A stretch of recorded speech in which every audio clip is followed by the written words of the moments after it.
These people are drug addicted in some cases. They're alcohol addicted in some cases. They're mentally unstable. They have mental deficiencies. This is the reason I pay taxes. I want these people to get the help they deserve. Well, if we spent 26 billion and they're still outside my office building right now, what's the disconnect? Why isn't it getting there? So you sell your business that you spent 30 years building, not indexed to inflation. 13.5% goes to the state government on top of the 20 that went to the federal and the 3.8 that went to the federal. I lived through that. And so we just discourage growth. We discourage capital formation with our tax code. So we spend more than anybody. So if we're spending more, and there's got to be some economies of scale to spending, shouldn't we have the best of many, many things? Right. So I started with education. Where are we in reading? We're 44th. Yeah. We're 44th in reading. And then I found 50. one. What's 50 states? 44th out of 50. Out of 50. Yeah. We're 48th in school bus safety. Like, I didn't even know that was a thing we measured, let alone a citizen, right? So I want to implement this plan where we read every transaction. We condition the release of money on reporting, which I dictate the method of reporting. That's constitutional power. Mm-hmm. My reporting is that I'm allowed to read the transactions from your accounts on a daily basis, deposit on a blockchain ledger, read it with artificial intelligence, draw relationship conclusions using artificial intelligence, implement this program statewide, countywide, citywide, agency-wide that will drive down the propensity towards waste, fraud, and abuse. It will make California the model for financial reporting for the world. Welcome to the Mike Litton Experience podcast. Everyone has a story, and our passion is to help them tell it. Mike is passionate about being a father, a teacher, a realtor, an investor, and a leader. And now, introducing the host of the Mike Litton Experience, Mike Litton. Herb Morgan, thank you so much for being our guest on the Mike Litton Experience. I think this is number 3 or 4. We don't need to count, but thank you again for being our guest. I am so excited about Herb Morgan for controller of the state of California. I don't even know what to do with myself. Thank you for making the time to be here and to be with our audience. I appreciate you, bud.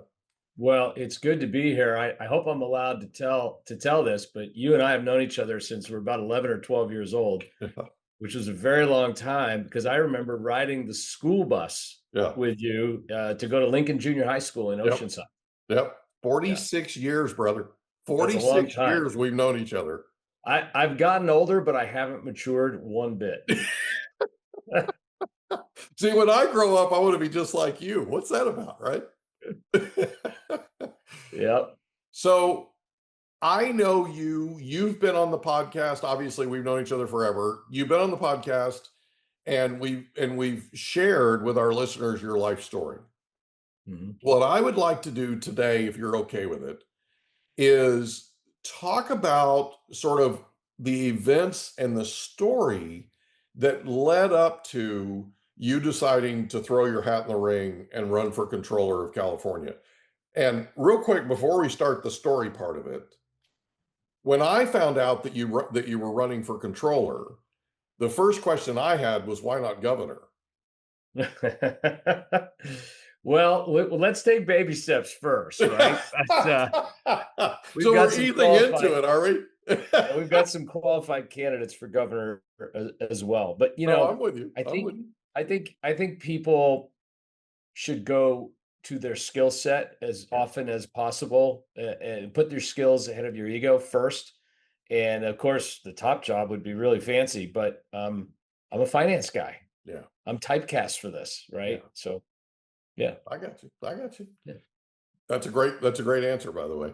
Thank you. So you've been self-employed now for how many years? Well, I started a company in 2004. It was an asset management business in San Diego. I sold that company to Cantor Fitzgerald, to Howard Lutnick in 2017. And I joined Cantor Fitzgerald then, back to being an employee, but still running the company that I started and founded. So I've been here about 9 years, and I'm actually retiring to go full time into public service. And Wow.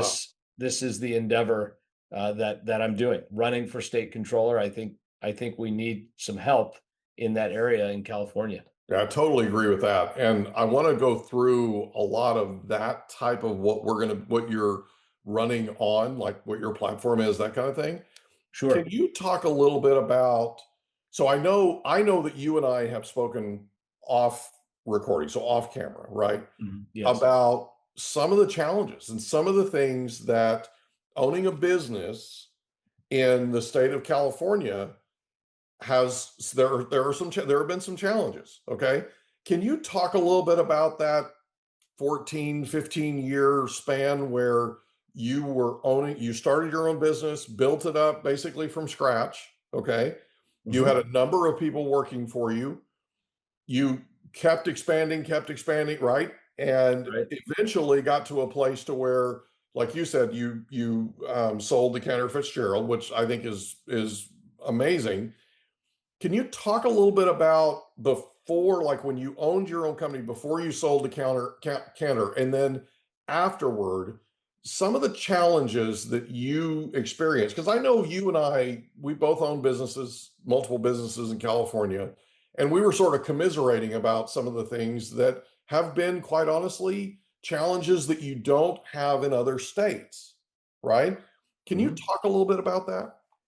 Yeah, I could talk about it. I think, first and foremost, when you first start out and you're really small, they get you with this annual $800 fee. Yeah. Well, $800 is not that big a deal if you're Apple Computer.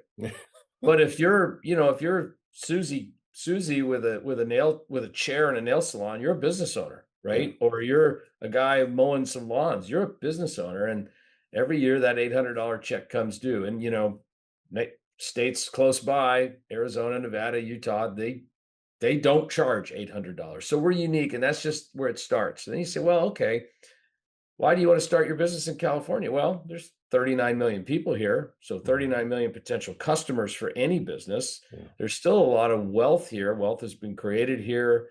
We have functioning infrastructure. There's a lot of great reasons. But the state of California in general makes it pretty difficult with for example, higher unemployment insurance tax rates than most. Um, Labor regulations are among the toughest in the world. Even though we're a right to work state, it's very, very difficult to, terminate a problematic employee. uh, Regulations that are put on that are probably unnecessary if we're all just adults and nice to each other. Things like a small business needs to, restrooms and different things. Like, folks, we can handle our own restroom stuff as adults, no matter who we are and where we don't need the state sort of being nanny like in that area. um, and that sort of level of regulation that California has for makes it more difficult. And what it does is it then favors big business over small because, well, it may seem like an easy cost of compliance. It is if you are, again, you're Google and you have armies of lawyers that can help you comply with all of the various regulations. But there's generally not much in the way of carve out for smaller businesses. Yeah. And by the way, small business is the biggest employer. Small business is the growth engine. And so, what we should be doing in California is, well, gosh, we need all of these businesses to be successful because they generate revenue that allows us to provide services. What can we do to help these businesses succeed? And instead, the mindset is, how do we extract more of the productive capacity of those business and bring it in to our coffers, and not recognizing that we're beyond the law of diminishing returns, which is why now California has the highest unemployment rate in the country. How is that possible, right? This great booming place. We have the highest unemployment rate in the country at a time of very strong economic activity. And it's a relative ease of doing business that's the culprit. Yeah, 1000%, by the way. So one of the things that we've done on this podcast is we've interviewed the co-author, Arthur Laffer's co-author of the book Taxes Have Consequences, right? And what that book talks about, by the way, it's a fascinating read, highly recommend it. What that book talks about is the more you tax people, the more they flee.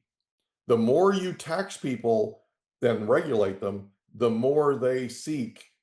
It's almost like water, right? Water seeks the path of least resistance. If you ever look at a map of a river, a tributary, right? It ebbs and flows and turns and, right, all this stuff. Mhm. And that's what people do. Sometimes it's survival, right? So small businesses are the single greatest employer in terms of new jobs, growth engine in not just California, but the entire nation, in the entire United States. The harder we are on small business, the more we're encouraging small business to do one of two things: not start or move, right? Go somewhere else. And that is something we're seeing. We're seeing an exodus from the fourth largest economy in the world, okay, to smaller economies simply because it's less less regulated, more user friendly, less taxed, okay? And I mean, look at gasoline. We pay 78 cents a gallon just in taxes for gasoline in California. Yeah, and we have special formulas that are different. And I live in San Diego County, where we have our own even more special formula, which adds to the cost. Yeah. Neighboring states, Arizona, Nevada, Utah, their tax cost is around 19, 20 cents, And you said something very interesting. The more you tax, perhaps and this was the basis of the Laffer curve, with Chuck Cadlick and Art Laffer and Jack Kemp, all for the Reagan administration to justify the tax cuts. But there's also a point where taxes help, right? So if we have zero tax rate and zero government services, zero police, zero fire, zero roads, zero universities, zero schools, well, it's not going to be a very good place to do business. Right. Right. So we Republicans are not anti-tax. What we are pro is figuring out the optimal level of tax that fosters economic growth and delivers world-class services that are needed. Yeah. So if we're living in anarchy, I'm going to support the first couple of percent in tax, right? So I need police, fire, roads, and I need education. So, okay, we're getting up there, but we've long passed that in the state of California, Yeah. right? We've long passed that because, again, it's the explicit income tax, it's the capital gains tax, taxing long-term capital formation at ordinary income tax rates. So you sell your business that you spent 30 years building, not indexed to inflation, 13.5% goes to the state government on top of the 20 that went to the federal and the 3.8 that went to the federal. I lived through that. And so we just discourage growth. We discourage capital formation with our tax code. The controller doesn't get to set the tax code. That's the legislature, of course, but we have a lot of work to do in our beautiful state. But the controller does have a say. So the controller does have an opportunity to have the ear of the legislature. No question about right? that. The lawmakers Yes. come to you or come to the controller and ask some of these questions. Oh, 100%. And one of the beautiful things about our republic, whether it's the federal republic or the state republic, is that we are citizen legislators. Yeah. And I've advised members of Congress over the year on economic issues, city council people on pension issues, things that are their responsibility perhaps to vote on. But they may not have that expertise, right? Somebody could get elected and he was a chief of police. Well, he may not understand a fiscal issue or something like that. So I'm always willing to provide that advice and guidance, and I plan to do that, aggressively as state controller. Yeah, and that's where I think this comes down to competency, right? And it comes down to experience. You've been in a very unique position. You started a business of your own. You built it up. It was incredibly successful, so successful that one of the top investment companies in the world purchased it, right? Yeah. When an investment company purchases your company, it's because they're looking to add your competitive advantage to their family of companies. That's right. Right, to their overall, and that's saying something, okay? you've experienced what it's like to start from zero, to build it up, to deal with all the things like the $800 per year tax thing, right? We just met with our CPA this morning, and we're going to be paying. We own multiple companies, all that kind of thing, right? We're going to be paying that $800 times Yes. times a number, right? It's not pretty, but it's one of those things where, and I'm not necessarily suggesting that we be zero tax and zero, services and that kind of thing. And you're right, it's an optimal mix. And it's something where you can incentivize business, and when business is incentivized enough, you mentioned the Tax Reform and Economic Recovery Act of 1981 that Arthur Laffer was one of the key advisors on and authors of that bill. That turned commercial real estate in the United States, turned it completely on its head, and created immediate demand that we saw. We actually experienced the greatest period of just organic economic growth than we have ever in our lifetime, before or since, in the US. Absolutely incredible. That was amazing. It was amazing turnaround. It came from that, seeking that optimal balance that you're talking about, right? Indeed, yes. And that, I felt like, yes, they were aggressive. Yes, there are arguments that they were too aggressive and all that kind of thing, but they were seeking that balance, and by seeking that balance, business reacted. There were hundreds, thousands of companies, thousands of investors, Herb, that sat on the sideline during the Carter administration. No question about it. Just backed up, okay? Probably millions, right? And just held on. And I talked to some of those people, okay? Yeah. I talked to some people that owned businesses in California. And this one gentleman in particular rented out heavy equipment, like earth movers and bulldozers and all that kind of stuff, right? He just basically went and locked his yard with a padlock, moved all of his equipment in, locked his yard, closed up shop for a number of years. And when the Tax Reform Act and Economic Recovery Act of 1981 was passed, he went back and unlocked the padlock, went back to work.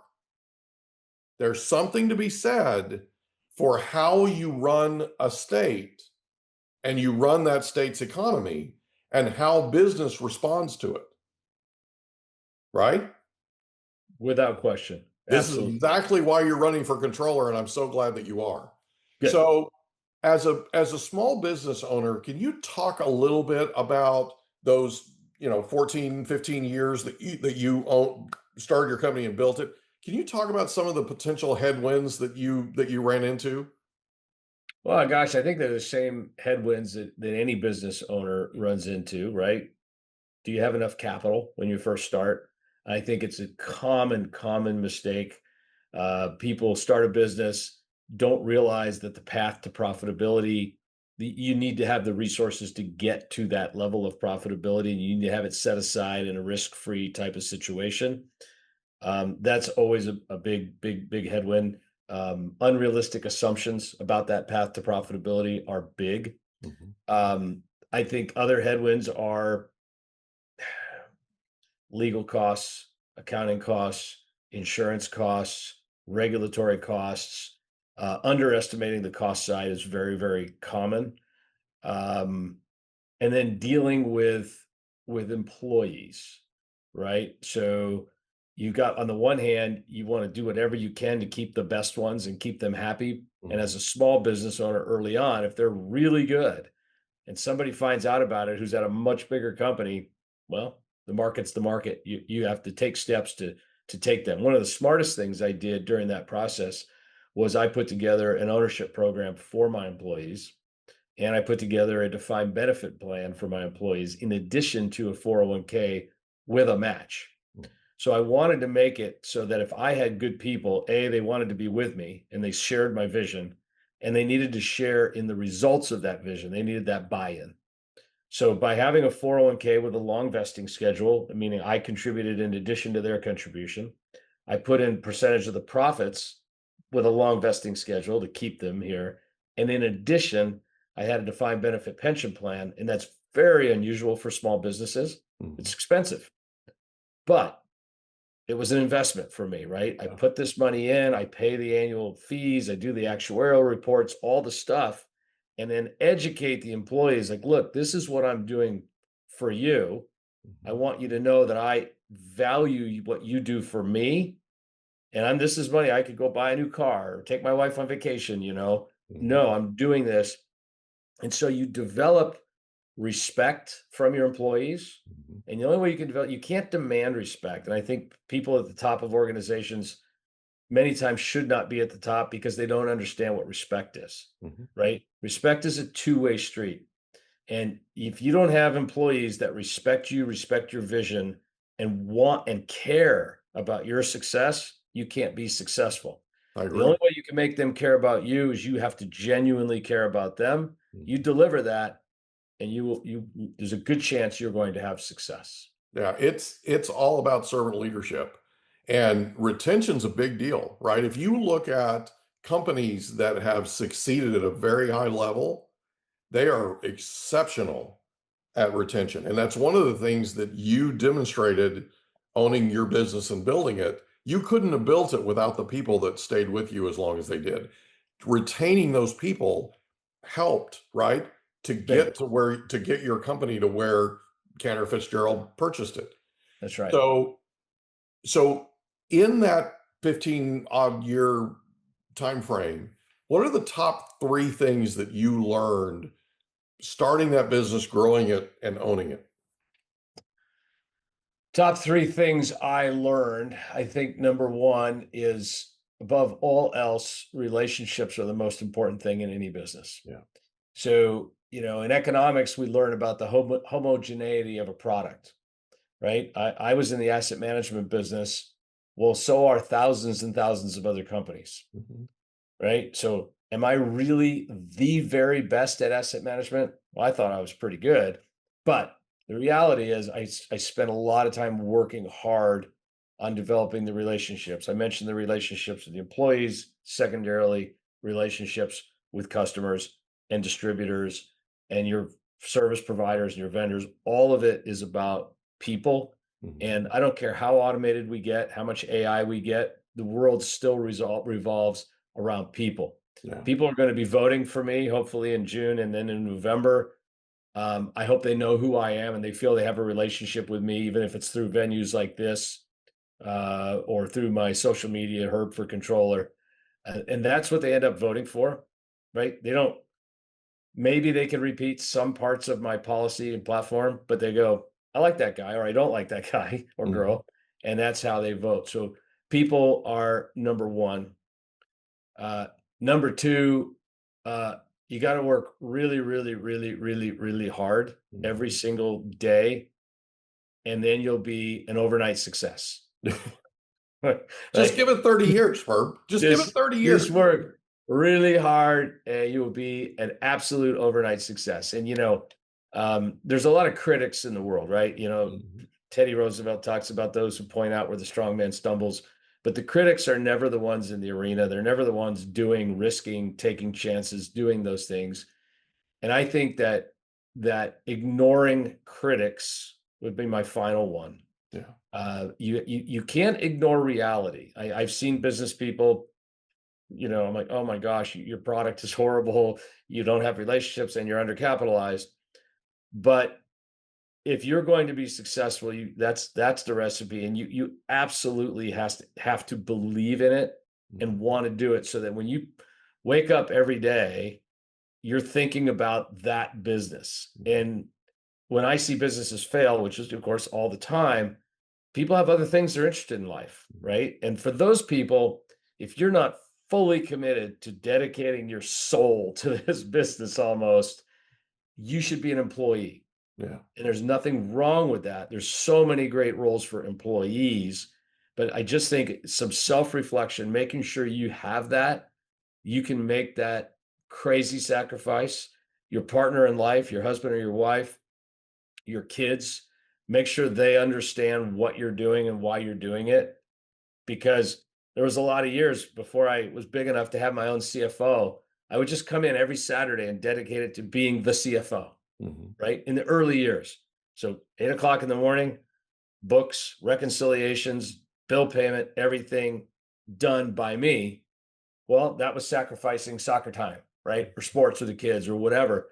But everybody understood it. And that's important. You got to get buy-in from your people. Yeah, it's vital. Absolutely vital. And it's vital that the kids are on board. It's vital that your partner is on board, Yep. right? It's vital. And it's also vital that the people around you are on board, because ultimately this is an obsession. Yeah. If you're successful in a business, it's an obsession. It's really an obsession, right? Yeah. And in order to obsess over something like a company that you're building, some things there's not there that whole balanced life thing is just it's a pipe dream. Okay. The fact of the matter is there are going to be late nights, there are going to be Saturdays, there's going to be time away, right? There's going to be $85 hotel rooms when you go to conferences. If that's what it takes, that's what it takes. That's what it takes, right? I'll tell you a story one of these days about a $45 hotel room. Ooh. Yeah. Yeah. Whoa. Right. Yeah. Never doing that again. So, but you do what it takes. You do, right. And what you want is you want your family on board, because you don't want your family going, dad thinks the company is more important. Dad thinks his business is more important. Dad thinks being CFO is more important, right?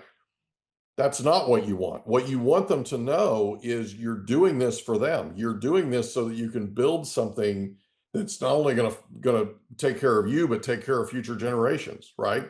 That's it. This is all about adding to the family. And this is all about, so it's not a, I'm choosing this over you. I'm choosing this because of you. And I need to make sure that you're on board with me so that we go forward together. That's a big, big, big deal. And I appreciate you sharing that. So you have a family. Talk a little bit about your wife, your kids, where you are in life right now. And I'll share with you, both of my kids, it looks like, are getting married in the next year. Yeah. I'm having a hard time even saying this.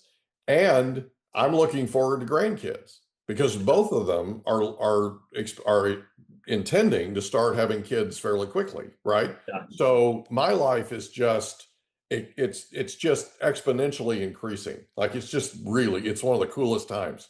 Talk a little bit about where you are in life and what you guys have going on. Sure. So I've been married to my wife, Mary, for 34 years plus. We met in 1990 here in San Diego, where we still live. We met at the Carl Strauss Brewery, I think it was, is where we met. I remember the booth, actually, where I saw her from afar. We have two kids, grown adults, both recently married. So I'm just about a year ahead of you on the marriage thing. We had our daughter was married in November. And so the kids are launched, they're through college, they're educated, they're out of the house, and it's us. Yeah. Right. So that's a different life, as you are finding out. You're about to find out how much it costs to rent a napkin for a party guest, and it's not what you would think. I could just tell you right now, double every estimate. But it's for your daughter. It's worth it. That's you right. do it. It's why you work so hard all your life. That's okay. So where we're at is we're hoping for grandkids, maybe the next year or two. It'd be great if that happened. But I'm assessing, like, okay, I've met my familial responsibilities. It was on me to get a house and pay for it. And, thankfully we did that. We haven't moved from it. We're still in it. We're not going anywhere. It was up for me to get those kids through college, get those weddings paid for, get everybody launched, plan for Mary and I's retirement. And I did that.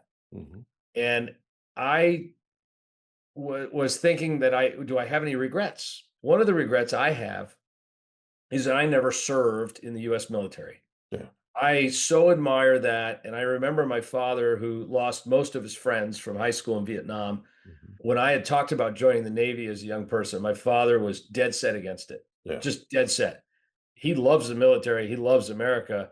but he has a special pain. He was in the Army in that period and he lost his friends.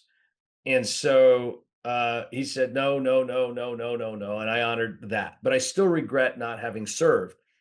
So I was playing golf and with a friend of mine who's a retired Navy SEAL. And everybody at our golf club just, worships this man. Like he walks on water. He can't pay for a beer if he tries. Okay. Like nobody's going to let this guy pay for a beer. And he and I were sitting down after a round and we're talking, and I gave him the story of having never served and regretting it. And he just looks at me, he looks down because he's much bigger. And he looks and he says, Herb, you can still serve. And I'm not thinking straight. I said, I could be a Navy SEAL. And he says, no. Yeah, that ship's passed, Bubba. That ship passed about 40 years ago. That ship passed. I don't think I would have made it through the first day of buds. I just like the physical constitution is not what God has blessed me with. Yeah. And he laughed like you did. And I said, what do you mean? He says, you have skills. You have Navy SEAL level skills, but they're inside of a ledger, inside of a spreadsheet, inside of a computer, and they're needed badly. You need to go figure out the best way to do that. And you can have your service be at the end of your career, where his service was at the beginning of his career. Yeah. And his service is, I still think, more important because I love those guys and, support their golf tournaments and all that. But that's the inspiration for running for state controller. Yeah. And that's amazing, man. And I knew it was something really cool like that. I hadn't asked you for the record. I hadn't asked you. And I absolutely love that. So we've had Navy SEALs on here, former Navy SEAls on here, right? And they're the coolest cats. And what's interesting is their take on things, right? So yesterday I had a former CIA officer on, and he was former pararescue with the Air Force and special forces, all that. I mean, this guy was really something.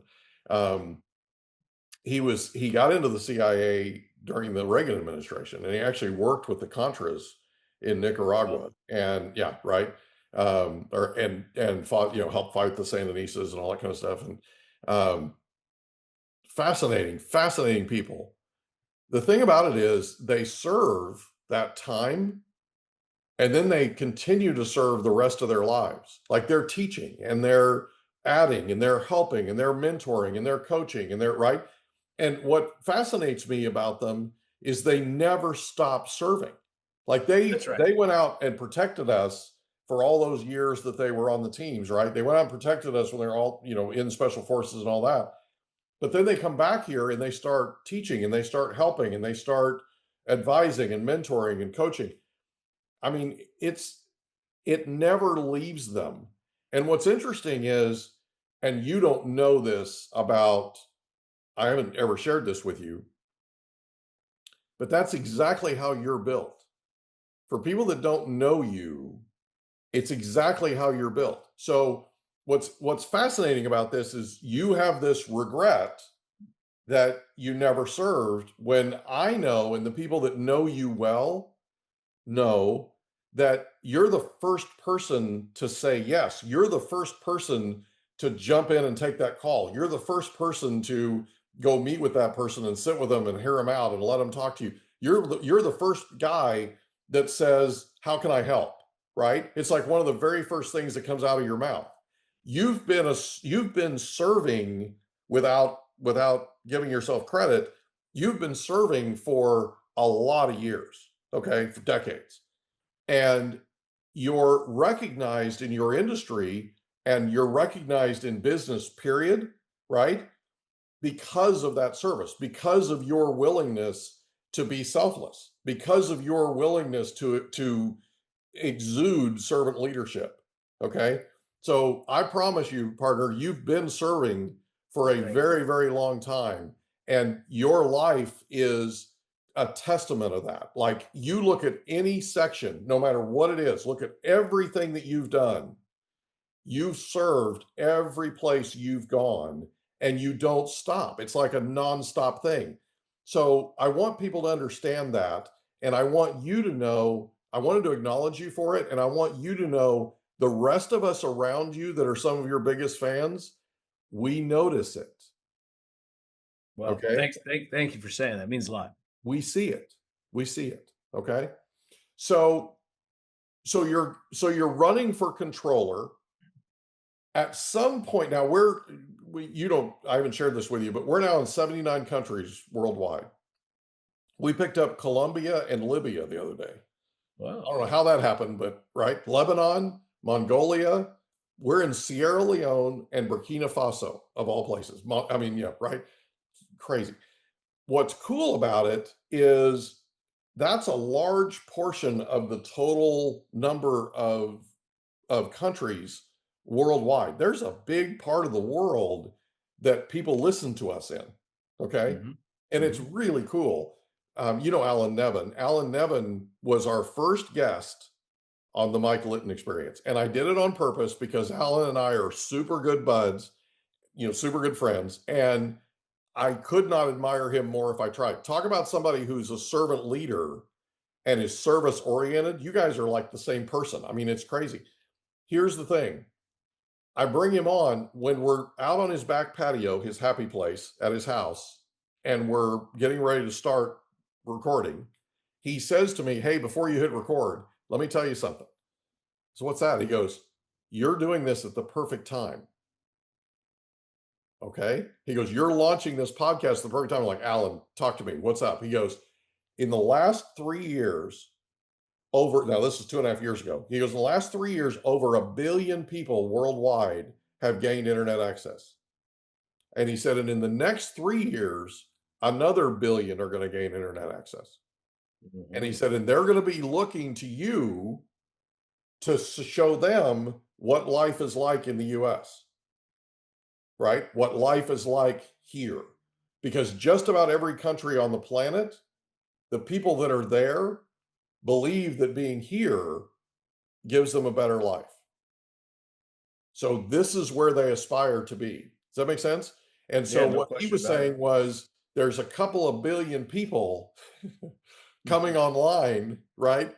That can potentially absorb and consume our content. Okay. So we just passed 5.775 million views, downloads, listens. Never in a million years did I imagine that would happen, right? We're just around the corner from 6 million. I mean, it's crazy. Here's the thing. Our reach is important, but it's only important when we have people like you on our program that are doing something to make a change. There are people in 79 countries listening to us right now. And what's interesting about this is there are people in those countries that are thinking about coming to the US. They're thinking about running for office. They're thinking about making a difference where they are. Can you talk about that mindset, how you came to the decision, because not everybody does every day, Right. to run for controller of the state of California? Yeah, well, as you mentioned, it started with my meeting with my friend and talking about Right. I regret having not served. Thank you for saying that I have. I started to think about it. Yeah, a lot of nonprofit boards and different things I've done Yeah. over the years. So I guess you're right. The decision though was, you know, I, it's really bad, right? The fiscal mismanagement of our state it's not hyperbole. Mhm. It's actual bad behavior, Yeah. and it's theft. So I went and started doing some research. Like, okay, if we have the highest tax rate and we're the wealthiest state in the union, shouldn't we spend the most money? Mhm. Yes, we should. Do we? Yes, we do. Mhm. So we spend more than anybody. So if we're spending more, and there's got to be some economies of scale to spending, shouldn't we have the best of many, many things? Like, so I started with education. Like, where are we in reading?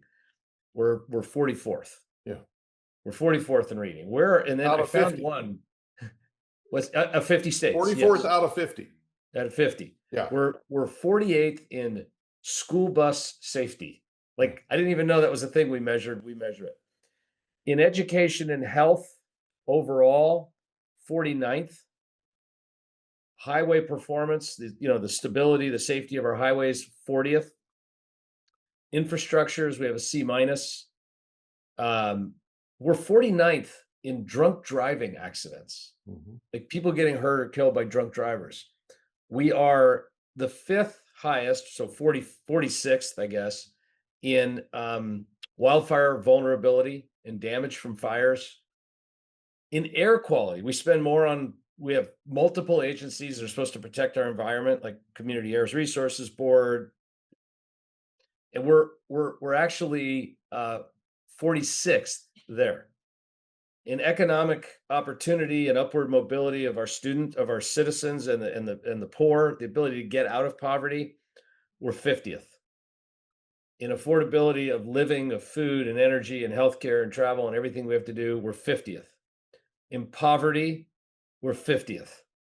In economic outlook for the future, we do better. We're 47th. We're the 47th worst state to retire in, the 50th worst state to start a career in, 42nd in public safety. So my math brain says, why? Right? Like, these are not numbers. I'm not making these up. I've got these all sourced, right? This is rough. It's rough. Yeah. Right. So I'm saying, how can we have these universities, this balance sheet, right? Our natural resources, our weather, the interstate highway system, our airports, our seaports, our natural resources, our timber. How can we have all this and be dead 44th, 48th, 49th in all of these things? There's only one conclusion. Yeah. Right. Waste, fraud, and abuse. Waste, fraud, and abuse. Incompetence, laziness. And so I started doing some research, and I find out, like, okay, people are mad about homeless was the number one issue. Say, okay, well, I'm a Republican. Are we mean? Do we not want to help the homeless? Well, no, that's ridiculous. Of course we want to help the homeless. These people are drug addicted in some cases. They're alcohol addicted in some cases. They're mentally unstable. They have mental deficiencies. This is the reason I pay taxes. I want these people to get the help they deserve. Well, if we spent 26 billion and they're still outside my office building right now, what's the disconnect? Why isn't it getting there? I started digging and digging and digging. What I found was the way we attack those services is we don't have a staff. Like the county of San Diego or Los Angeles or San Bernardino does not have a staff to deal with the homeless. What they do is they say, we're going to just get the money and we're going to give it to a nonprofit who is equipped to do that. Okay, that sounds reasonable. But what I found is once we give the money to the nonprofit, we don't do that's it. It's hands away. Yeah. So we're not verifying results, we're not measuring outcomes, and we're not tracking the money. Yeah. So then I said, well, whose job is that? And then I realized there's this office called the state controller, and one of the 8 executive constitutional offices. And it's the only person in state government with unlimited access to all the books and records. So not only the state offices, the 58 counties, the 483 cities, and if a county or a city gives money to a nonprofit to provide a service, the state controller has looked through authority into their finances. Okay. Who's the state controller? Is she doing her job? Is she good at her job? Is she qualified for her job? Is she a nice person? The answer is she's a very nice person. Okay, so we're not going to do that campaigning stuff. She's just not qualified. She doesn't understand large scale financial operations. And so why was she placed in that job? Why was she encouraged by her party? Why was she encouraged by the union backers to be in that job? I believe it was precisely because she is not capable of handling large-scale financial operations so that they could continue to do what they do, which is fleece the California taxpayers. And the more I dug, the more I realized California has become a giant money laundering operation, and it has a business model where people get wealthy. Well, in my brain and in your brain, you get wealthy in the private sector. Mhm. I did it in asset management. You did it in real estate, Mhm. right? And so then you serve.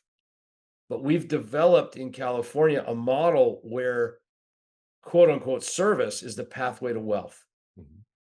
right? So the way it works would be somebody on the LA Homeless Services LASA, the CEO grants a $27 million to a nonprofit, happens to be run by her husband, right? And the husband's got the big, so now she's getting the salary for being LA Homeless Services. The husband's getting salary, and then they're awarding further contracts to their other friends and connections and relatives, et cetera. You have the governor's office awarding money to his wife, who then awards it to her own nonprofits. And I'm like, well, this has got to be a one-off. This is sour grapes. Dig, research, read. It's not. It's absolutely not. It's everywhere throughout state government. So if you are a mom and your school is not getting your kid to reading proficiency, I can tell you why. Mhm. If you are stepping over human waste in the street and people laying there in fentanyl induced comas, and you're wondering why we're so rich and we haven't solved this problem, I can tell you why. Mhm. If you're wondering why a basic entry level home is unaffordable to a couple with dual income and college education or high quality trade skills, I can tell you why. And I've done the math and I've done the research, and it angers me. I mean, honestly, it just makes me very angry to go like, I've been on Wall Street for 40 years and I know what it means to try to get money. This is what we do, right? We take a little bit here, we take a little bit there, we move the money. This is the game we play. But it's nothing compared to the way our state government runs. But that money has accountability. Money has accountability. Okay. So those investors are looking at the books, right? That's right. They're looking at annual reports. They're checking on progress. They're examining leadership. They're examining management. They're examining where they're headed.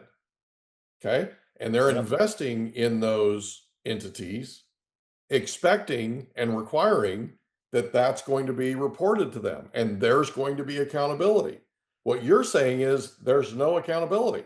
There's literally just the wild, wild west with nonprofits out here. It is. And so the state controller has unlimited authority to audit those nonprofits. Yeah. Okay. Fine. Do they do it? How often do they do it? What I found just anecdotally talking to some people who run good nonprofits, who aren't stealing, who aren't taking excessive salaries and need it. Here in San Diego, we have one rape crisis center. But we need something like that. That's needed. And I want my tax dollars to take care of these people that are victims of violent crime. And I talked to people in different nonprofits and I said, you get this grant money. Yes, I do. How difficult are the strings of reporting and compliance? Mhm. And to a person of everybody I spoke to, and it was, sample, but they said there are none. So what do you mean? They audit you. You have to save receipts for everything. You have to keep perfect books and records. No, they said we get an email once a year and we sign an attestation, right? It's a PDF, right? I attest that I spent the $27 million appropriately. Well, what we found in LA was a guy, I used the term 27. This guy got a $27 million grant to his nonprofit. Mhm. He bought a building for $27 million to put homeless people in. Mhm. Okay, sounds good. He failed to disclose he had the building under contract for 16 million. He double escrowed it. You're a real estate guy, you know what that is. Mhm. And he took 11 million and put it in his pocket. Mhm. Another guy who took a homeless grant, he wired $2 million to American Express the day after he got the grant to pay for his shopping for luxury watches on Rodeo Drive. We have, and the stories go on. Another one, a homeless guy, bought a $250,000 Range Rover with the grant, flew his family to Hawaii on a private jet. This is a $300,000 or $400,000 plane ride. Mhm. Okay. Stayed at the Shangri-La, paid for his kids' private college, bought a $7 million house in Brentwood. And these are all people who have now been arrested, by the way. This is not hyperbole. Right. He did, though, however, deliver packaged top ramen noodles to a homeless shelter. packaged top ramen noodles to a homeless shelter. The stuff I lived on in college. It was 25 cents back then. I don't know what Yeah, it you were costs a now. top ramen expert in college, I right? was an expert.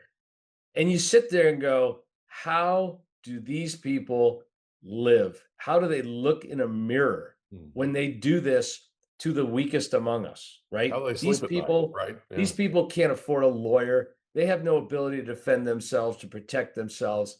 And if nobody else is watching how the money goes, it just starts happening.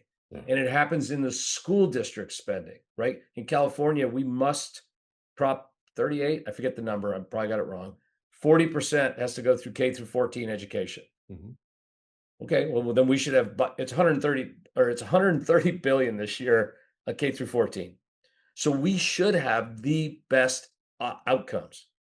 You know, when I was a kid, if I had a good teacher and she had a chalkboard, I was going to learn something, right? And I was We going were to in learn. those classes together. We were in those classes together. And so today, teachers have to buy their own supplies. Teachers are underpaid. But Grossly underpaid. Grossly underpaid. So I am one, by the way. My daughter-in-law is a special education teacher. They're the most special of the teachers, and they're underpaid. Yeah. And so the question is, should we just raise taxes to get them paid? No, we already have the highest taxes, and we already have more money going to K through 14. So what's happening? Yeah. Trips, consultants, study groups, education. I need to take all my teachers and educate them on things about bathrooms. Did you know in California it's a law? It's a law that you have to have tampons in the boys' bathroom. Did you know this? No. You need a woman on your podcast named Sonia Shaw. She's running for superintendent of public instruction. Yeah, we do. She's the president of the school board in Chino Hills.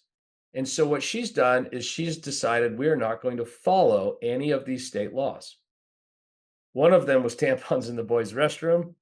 The other one is that boys can use the girls' showers during sports. Can you imagine if they allowed that for you and I as 13-year-old boys, right? Right? No. It's actually the law in California. Yeah, that's not. Yeah, that's. So she refused. And you know what our state government did? They sued her. They sued her school board. And they keep suing and they keep suing because I don't understand. Just like I can't understand who would steal money from the homeless. Who would put a bunch of 14 and 15-year-old boys or 18-year-old boys in a girls' shower locker room? Yeah. You and I are programmed to defend our girls. Yes. I am so glad they didn't do that when my daughter was in school. Yeah. It's a good thing they didn't do it when my daughter was in school. But this is where we are in the state of California, which means it's the greatest turnaround opportunity in the history of mankind. Yeah, I agree with that. That's the good news. I agree with that. And let's talk for just a second, if it's okay. Sure. So we're talking about NGOs, right? We're talking about a group that does some really amazing things. And is it okay if we stop for just a second and I share with you one of the coolest stories I've ever heard? By all means. So I mentioned to you, I think the other day, that I had Keith Blackburn on. Keith is the mayor of Carlsbad, California. And he shared a story with us. And it's, by the way, it's why we do this podcast with life stories and all that, right? Mm-hmm. And it was one of the coolest stories I've ever heard in my life. I happen to own a house that's right across the street from the Agua Hedionda Lagoon. Okay. And Keith was in law enforcement for 30 years. 5 years before he retired, he was given an assignment by the Carlsbad Police Department as an officer of Carlsbad. And the assignment was the bacteria levels at Agua Hedionda Lagoon were going up. They were increasing fairly dramatically. And they were getting to a place to where the county health department was going to shut off all recreational use of the lagoon. And that lagoon, as you know, you can windsurf, you can jet ski, you can, use your boats, all that kind of stuff, right? You can boat. And so they were getting ready to shut it down for public use. And so they gave Keith, a police officer at the time. Now he was senior, of course, right? He'd been in the force for 25 years, but they gave him this project. And so he goes out to the lagoon and he figures out what's going on. There's actually a migrant camp. There's a migrant camp along the shore of the lagoon, and the migrants don't have any in this camp. They don't have any restroom facilities. Okay. Mhm. And so the reason why the bacteria level was going up was they were using the lagoon. And so Keith goes out there and walks around the lagoon and figures it out, discovers what's going on. And he starts looking at other cities, neighboring cities, Vista, San Marcos, right? He starts looking at other cities and how they've handled their situation with people that are homeless. Okay. And there were a couple, the one option that he found was these other municipalities had actually brought in bulldozers. They had forcibly removed everybody, brought in bulldozers, packed up, piled up the tents and all the things, right? Belongings, put them in a dumpster and got rid of them. Okay. That was sort of the one way that a lot of them had done it. Keith goes to a few local NGOs that work with migrant workers. Okay. They're there to help support them. And they figure out a way to shelter these migrant workers. And those workers took every single thing that was in that encampment. They picked every single thing up, every piece of trash, everything, and left. Okay. The mayor of Carlsbad at the time was a guy by the name of Bud Lewis. Bud Lewis was so impressed that he came to Keith and he said, look, I know you're a police officer, but I'm so impressed with the way you did this as a police officer. I think you should run for city council. So he retires and he runs for city council and he wins. Right? And now he's run for mayor, obviously, and he's won. Okay. He was getting emotional telling us this story. I was getting emotional just listening to it. Okay. So the reason why I wanted people to hear this is NGOs do amazing things. They do amazing things. What you're suggesting is not that NGOs don't do amazing things. What you're suggesting is we just need to add some accountability. That's right. Right? If we just add some accountability, we'll be in a much better place as a state. And the money that we actually allocate for these things will actually go for things other than a pallet of top ramen noodles. That's it. Right? It's more of a common sense way of tackling this. And it's not, we need NGOs and we need what NGOs do. What you're doing by adding accountability is you're preserving the NGO and their mission. Okay. Yes. Knowing, of course, that they're needed. That rape crisis center is a big deal, right? It's a big deal. We interviewed John Paul DeJoria on this podcast, and John Paul DeJoria is worth $12 billion. John Paul DeJoria started Patron Tequila. John Paul DeJoria started and still runs Paul Mitchell products, hair products. And Paul Mitchell, when he was 6 years old, his mother, his mother was single. When he was 6 years old, he and his older brother, his mother took them to the mall, and they rode on the free train rides for kids because she couldn't afford Knott's Berry Farm or Disneyland or any of that kind of thing.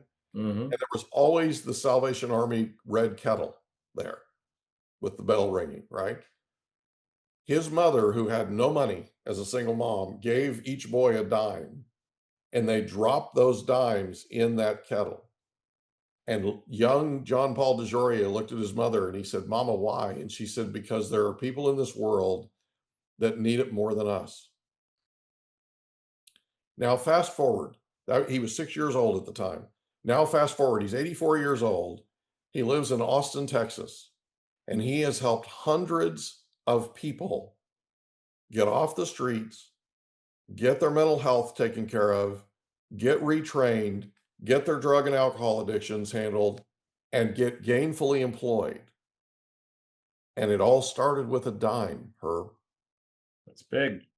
That's good stuff. That's what I'm talking about here, right? This is the kind of stuff that we can have a positive impact in this world. We just need some accountability. That's it. Right? Problem solved. Yeah, it's really simple, right? And I'm It's so not glad hard. you're doing this. I really am. Thank you. Thank you. Yeah, So, really glad to do it. so, so talk a little bit about what are the first, we talk a lot about the first 100 days. If somebody's elected, Yeah. they take office, right? Yeah. What are some of the first things? I'm not going to ask you 100 days, but what are some of Yeah. the first things you're going to do once you're elected controller? Well, there's two major things at the outset. The first one is I want to go back through the audits that have already been done Yeah. where there were deficiencies found. And I want to put every one of those agency heads on notice Mhm. that we are going to condition the further release of state money upon curing the audit deficiencies. Yeah. We will help you, we'll provide resources, guidance, advice. We're not trying to withhold money. We have an obligation to withhold money. Yeah. So that'll be number one. And that I think when you condition the release of funds on somebody doing something, you tend to get a pretty quick and very high response rate. That's number one. 1000%. We know that in real estate, by the way. Yeah, yeah. Number two, I want to implement a plan called radical transparency. Right now, if the governor calls up the high speed rail CEO and says, I want to see a year's worth of bank statements from a high speed rail authority, send them to me. The high speed rail authority CEO could say no. Like the governor doesn't have this authority. The head always tilts like that when I say that.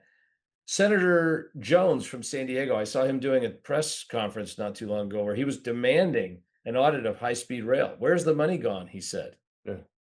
Well, I thought, couldn't the senator just call and say, I'm going to come in tomorrow. I want to see the checkbook? They won't let him. That's Assemblyman from San Diego called them out, same thing. They won't let them. So let alone a citizen, right? So I want to implement this plan where we read every transaction, we condition the release of money on reporting, which I dictate the method of reporting. That's constitutional power. Mhm. My reporting is that I'm allowed to read the transactions from your accounts on a daily basis, deposit on a blockchain ledger, read it with artificial intelligence, draw relationship conclusions using artificial intelligence, implement this program statewide, countywide, citywide, agency wide that will drive down the propensity towards waste, fraud, and abuse. It will make California the model for financial reporting for the world. It can be done. I've proven it on my website. I built a prototype, herbmorgan.com. You go on and you can click, I forget what it says, like see my checking account or something like that. And you click on it and you can see that I went on Southwest Airlines to Sacramento last week and I spent $300 on a ticket. Mhm. And then when I landed, I got in a rental car. And then when I returned the rental car, I filled it up with gas and what I paid for my hotel room to be there for 2 nights. All of that should be public information. We have the ability to analyze mass data. Right now, our state is so big and the state controller's office is this big. The ability to analyze the data doesn't exist. Yeah. They also don't have the desire to analyze the That's by data. design, by the way, like That you're is by saying, right? design. Yeah. So we're going to be able to analyze so much data so quickly. That exists right now with AI. It exists. We just have to implement it. And that's where the accountability part comes in. So that is the total basis of my campaign. I really don't have a political position of any kind on anything other than accountability, transparency, making sure money's not stolen. I don't care what your political party is, that should ring true. I happen to be a Republican. I have donors and supporters that are Democrats, no party preference. I had a communist call me the other day and told me he supported me. I was excited. I had some libertarians, a lot of libertarians have supported me, right? They want like very small government, right? And so I think this message works. And I will tell you why I think it can work if I could take the floor privilege a little bit longer Absolutely. here. It's your floor, It buddy. is one of my heroes is a guy named Barry Goldwater. Mhm. He's a man who lived a life of tremendous service, in the wars, and then coming back and then ferrying servicemen back and everything. And they encouraged in 1953 Barry Goldwater to run for Congress. And he said, "Well, I'm a Republican and I'm Jewish. They're never going to vote for me, right?" And it was 8-1 Democrat registration. And back in those days, there was not the Democrats of today, but back then they had ties to things like the Klan and these horrific hate organizations. back then. Mhm. And he ran in an 8-1 registration deficit, Democrat to his party, which was Republican. And he won because he had a message. It was honest. People believed in him. And I'll be darned, he won. And that sparked one of the greatest political careers in US history. He ran for president ultimately in 1964. So it can be won for the people that are listening. And I know this is not a political show, but you think, well, California's lost. California's not lost. Yeah. It's an undervalued growth stock, right? It Yeah. just, the market's forgotten about us. They've written us off. I get it. But we have 39 million people. We have infrastructure. We have resources. We have families and people, and we're not as wacky as the rest of the world thinks we are. We're just not. We're just normal people. And it's time. It's time to help fix it. And I'm hoping the people of California give me that opportunity. I do too. I do too. And one of the things that we discovered moving here from Oklahoma 46 years ago is the people in California really aren't as crazy as we thought they were. In Oklahoma, you think everybody in California is nuts, right? And they're not. Yep. They're normal people. They're good, normal people, and they have children, and they have grandchildren, and they have futures that they're building, and they have lives that they're living, and they have service that they're doing, right? They're serving others. And that's what I think is so unbelievably important that people hear. This isn't about, I mean, it's a political campaign, but it's not about politics. It's about Exactly. it's about common sense. It's about doing what's right with, so if you ever, so Alan Nevin talks about California. And one of the things that I asked him about was, because he's a demographic specialist, right? Besides being an economist, an amazing one. Mhm. I asked him about the exodus of people from California. And he said, as much as we have an exodus from California, we also have a very large group of people coming into California. And he said, and really what's happening, if you look at the picture, we're top grading. And what he was saying was, there are more people here now with graduate degrees, more people here now with expertise in technology, expertise in all of these different fields. And they're coming into California because California has more venture capital investment than just about any other place on the planet. Okay. True. So they're coming here to put that capital investment to work. What helps to make it solid is when you run the state's books the way you should run the state's books, right? Where you have accountability, where you have common sense, and you make sure that you can look at every dollar that's spent that is tax revenue, right? You look at every dollar that's spent by the state, and you're able to say, you know what? They really did do it right. They really did help those migrants, for instance, right, from the lagoon. They really did figure out a way that was a win-win, that empowered not just the migrant workers, but it also empowered the city, right? And I would argue the state. They helped to contribute to what was going on in a situation that they had that was kind of untenable.